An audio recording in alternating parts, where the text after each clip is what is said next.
కృతజ్ఞత కలిగిన వారికి దేవుని సమాధానం ఉంటుందంట. దేవుడు నీ జీవితంలో, నీ కుటుంబ పరముగా కావచ్చు, వ్యక్తిగతముగా కావచ్చు, నీ జీవితంలో ఎన్ని గొప్ప కార్యాలు చేశాడో ఒకసారి జ్ఞాపకం చేసుకో.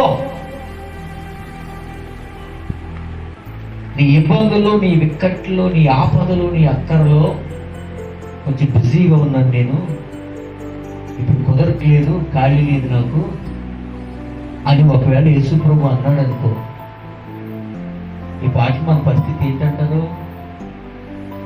ఏమా పెద్ద ఫోటోలు కట్టించి ఫ్రేమ్ పెడతారు ఇంట్లో.